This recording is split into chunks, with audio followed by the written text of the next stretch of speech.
Radhe Radhe everyone. आप सभी को तुलसी विवाह की बहुत बहुत शुभकामनाएं।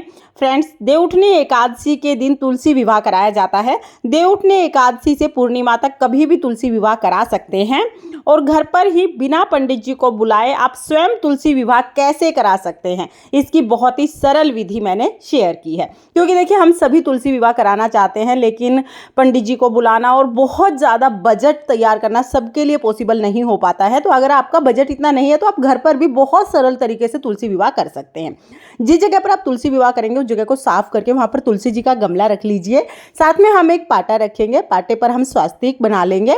अब इसके ऊपर हमें पीले रंग का वस्त्र बिछा देना है, यानी आसन लगा देना है। तुलसी जी का विवाह भगवान सालिग्राम से कराया जाता है, तो सालिग्राम भगवान के लिए हम ये आसन तैयार कर देंगे। इसके बाद हम यहाँ पर चौक पूर सकते हैं। आप चाहें तो आप रंगोली भी बना सकते हैं। आप रंगोली के रंगों से रंगोली बना लीजिए या फिर आप आटे या हल्दी से चौक पूर लीजिए। तो यहाँ पर मैं एक छोटी सी रंगोली बना दूंगी। मुझे बहुत अच्छी रंगोली बनानी तो नहीं आती है, लेकिन सिंपल सी जो भी बनेगी। मैंने यहाँ पर एक कमल बना दिया है, क्योंकि कमल लक्ष्मी जी को बहुत ज़्यादा प्रिय होता है और हमारी जो तुलसी जी हैं वो भी लक्ष्मी जी का ही स्वरूप है। तो यहाँ पर मैंने कमल बना दिया है और साथ में ही भगवान सालिग्राम का जो आसन है उसके सामने मैं हल्दी से या तो आप पीले रंग की रंगोली से स्वास्तिक बना दीजिए, क्योंकि स्वास्तिक ना बहुत शुभ होता है और पूजा में स्वास्तिक बनाने का बहुत महत्व होता है। तो यहाँ पर मैंने स्वास्तिक बना दिया है। अब इसके बाद हम सालिग्राम भगवान को विराजमान करेंगे। देखिए, अगर आपके पास सालिग्राम भगवान है तो सालिग्राम भगवान से तुलसी जी का विवाह कराइए, वो तो सबसे ज़्यादा उत्तम है। लेकिन अगर सालिग्राम भगवान जी नहीं है तो विष्णु भगवान का जो भी स्वरूप आपके पास है या लड्डू गोपाल जी आपके पास है, उनके साथ भी आप विवाह संपन्न करा सकते हैं। यहाँ पर मेरे पास सालिग्राम भगवान जी हैं, तो इन्हीं से हम तुलसी जी का विवाह संपन्न कराएंगे। आप चाहे तो मंदिर से भी आप सालिग्राम भगवान मंगवा सकते हैं, या आपके नाते रिश्तेदारी में किसी के पास है उनसे भी मंगवा सकते हैं। सालिग्राम भगवान को विराजमान करने के बाद फिर हम कलश की स्थापना करेंगे। तो थोड़ा सा तिल रखेंगे, उसके ऊपर हम एक कलश जल से भर के रख देंगे। हल्दी, सुपारी, सिक्का, थोड़े तिल और फूल इसमें डाल के आम के पत्ते लगा देंगे और फिर इसके ऊपर आप नारियल रख देंगे।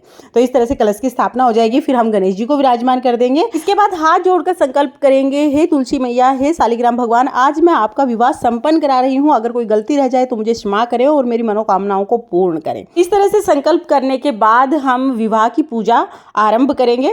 पूजा में सबसे पहले भाव रूप में स्नान करा देंगे। तो जल के छींटे लगाकर हम सभी को भाव रूप में स्नान करा देंगे। फिर हम देसी घी का दीपक जलाएंगे। आप देसी घी का दीपक जला सकते हैं या फिर आप तिल के तेल का दीपक भी जला सकते हैं। इसके बाद सबसे पहले गणेश जी का पूजन किया जाएगा। तो गणेश जी का जब हम पूजन करेंगे, सबसे पहले रोली से तिलक कर देंगे, वस्त्र के रूप में जनेऊ समर्पित करेंगे, कलावा समर्पित कर देंगे, फूल समर्पित कर देंगे, तिल हम समर्पित करेंगे। क्योंकि एकादशी के पूजन में चावल का उपयोग नहीं किया जाता, तो आप तिल समर्पित कर देना। उसके बाद फिर हम भोग के रूप में मिठाई समर्पित कर देंगे। इस तरह से हम गणेश जी का पूजन कर लेंगे। फिर हम कलश का पूजन करेंगे। तो कलश में सभी देवी देवता विद्यमान होते हैं, इसलिए कलश का पूजन जरूर कीजिएगा। कलश का पूजन भी उसी तरह करेंगे। तिलक कर देंगे, मोली पहले ही बांध दी है, तिल समर्पित कर देंगे, फूल समर्पित कर देंगे। उसके बाद फिर हम विवाह की रस्में शुरू करेंगे। तो देखिए, सबसे पहले हल्दी की रस्म होती है। तो हल्दी को पीस के इसमें थोड़ा सा दूध या तो पानी डाल के पेस्ट बना लीजिएगा। अब ये हल्दी सबसे पहले हम सालिग्राम भगवान को लगाएंगे। तो 5 बार हमें सालिग्राम भगवान को हल्दी चढ़ानी है। उसके बाद यही हल्दी हम तुलसी जी को चढ़ाएंगे। देखिए, आज के दिन तुलसी जी का विवाह है, तो हल्दी, मेहंदी, सिंदूर सब चीज़ तुलसी जी पर चढ़ाई जाती है। तो तुलसी जी की पत्ती, तने पर हम ये जो हल्दी है वो लगा देंगे। कम से कम 5 जगह आप जरूर हल्दी लगाइएगा। 5 बार हमें जरूर लगानी है। उसके बाद फिर हम मेहंदी लगाएंगे। आप चाहे तो पाउडर वाली मेहंदी आप ले सकते हैं या कीप वाली ले सकते हैं, लेकिन कीप अगर आप ले रहे हैं तो नई कीप आपको लेनी है। पहले 5 बार हम सालिग्राम भगवान को ये मेहंदी लगाएंगे। उसके बाद 5 बार हम तुलसी जी को मेहंदी लगा देंगे। इस तरह से मेहंदी की जो रस्म है वो संपन्न हो जाएगी। फिर हम सालिग्राम भगवान को चंदन से तिलक लगा देंगे। भगवान विष्णु के स्वरूप सालिग्राम भगवान की जब भी पूजा करते हैं तो चंदन से तिलक जरूर लगाते हैं। उसके बाद हम तुलसी जी को और सालिग्राम भगवान को दोनों को रोली से तिलक लगा देंगे। तो तुलसी की पत्तियों पर, तनों पर आप रोली से तिलक जरूर लगा दीजिएगा।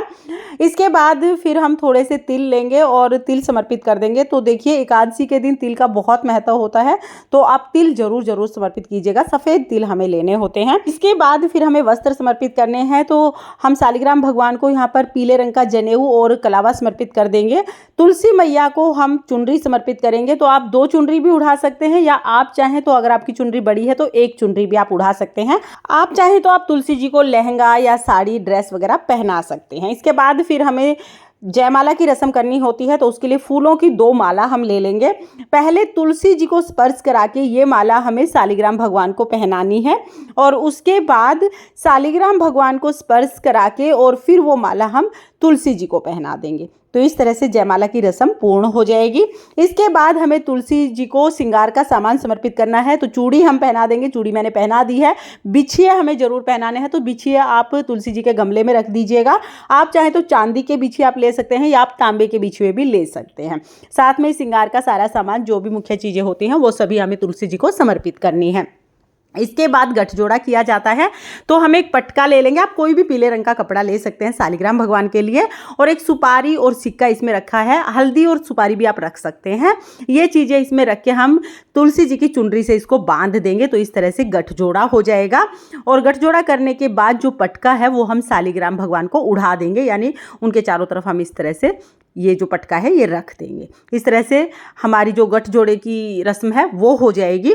इसके बाद फिर हमें फेरे कराने होते हैं, तो फेरे कराने के लिए आप चाहें तो एक जो पुरुष होता है वो शालिग्राम भगवान को उठा लेते हैं हाथों में, और औरत जो होती हैं वो तुलसी जी को हाथों में उठा लेती हैं और फिर फेरे लगवाते हैं। 7 फेरे लगवाए जाते हैं। आप ऐसे कर सकते हैं, या फिर आप तुलसी जी का गमला बड़ा है तो शालिग्राम भगवान को हाथों में उठा के कोई भी पुरुष 7 फेरे लगवा देता है। इस तरह से फेरे होते हैं।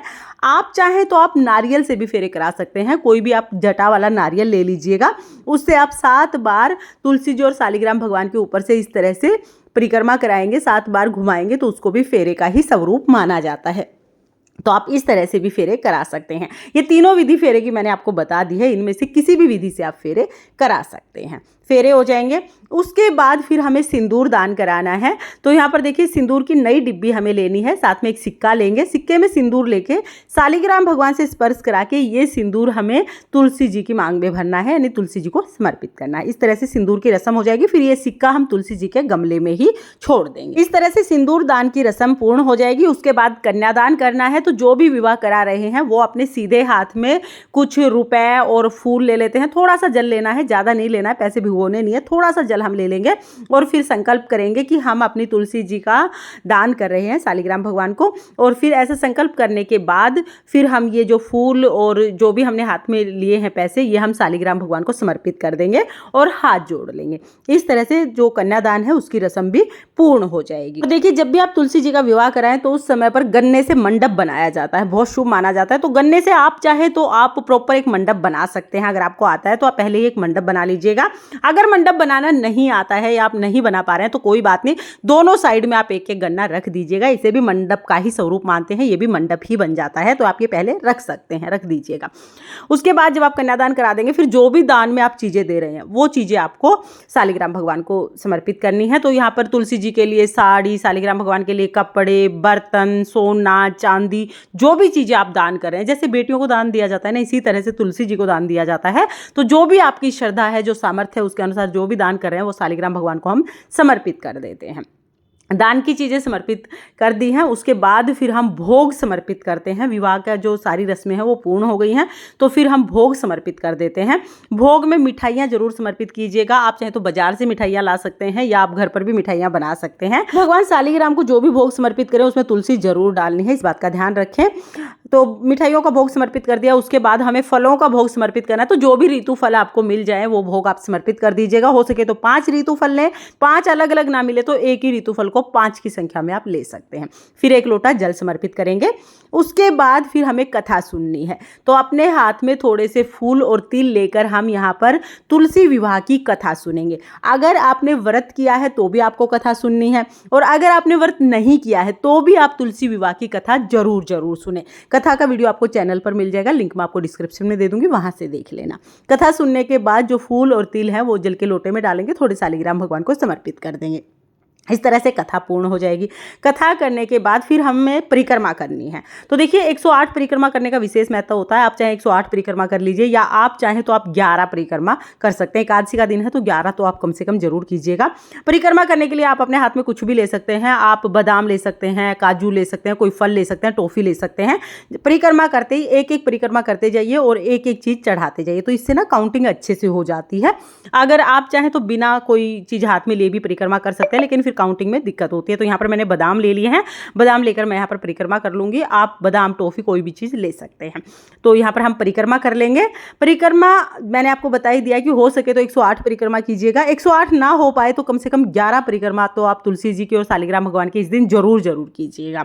बहुत ही प्रेम पूर्वक श्री हरि विष्णु भगवान की जय बोलते हुए, तुलसी माता की जय बोलते हुए हम ये परिक्रमा पूर्ण कर लेंगे। परिक्रमा करने के बाद फिर हमें आरती करनी होती है, तो धूप दीप से हम आरती करेंगे। आप चाहें तो जो दीपक आपने जलाया है उससे भी आप आरती कर सकते हैं, या आप कपूर जलाकर आरती कर सकते हैं। मैंने यहाँ पर कपूर जलाया है। पहले हम गणेश जी की आरती करेंगे, फिर हम तुलसी मैया की आरती करेंगे।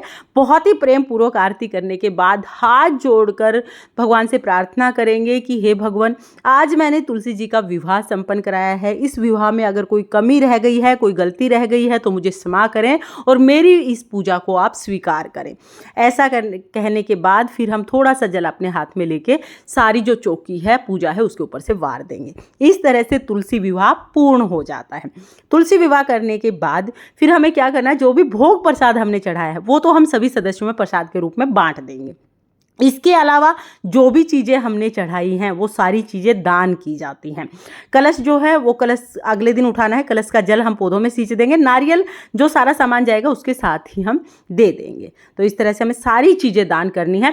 शालिग्राम भगवान अगर मंदिर से आए हैं तो तुलसी जी भी मंदिर में शालिग्राम भगवान के साथ ही जाएंगी और सारा सामान भी उनके साथ ही चला जाएगा।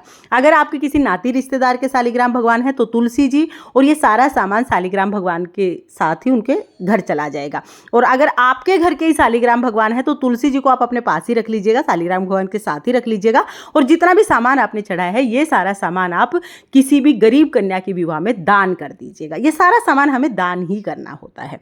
फ्रेंड्स, तुलसी विवाह की बहुत ही सरल विधि है। आपको ये विधि कैसी लगी कमेंट करके जरूर बताना। और अगर ये वीडियो आपको पसंद आया हो, वीडियो आपके लिए थोड़ा बहुत भी यूजफुल हो, तो प्लीज वीडियो को लाइक करना। और हम महिलाएं घर में तीज त्योहार कैसे करते हैं ये देखने के लिए मेरे चैनल को सब्सक्राइब कर लेना। जय तुलसी मैया, राधे राधे।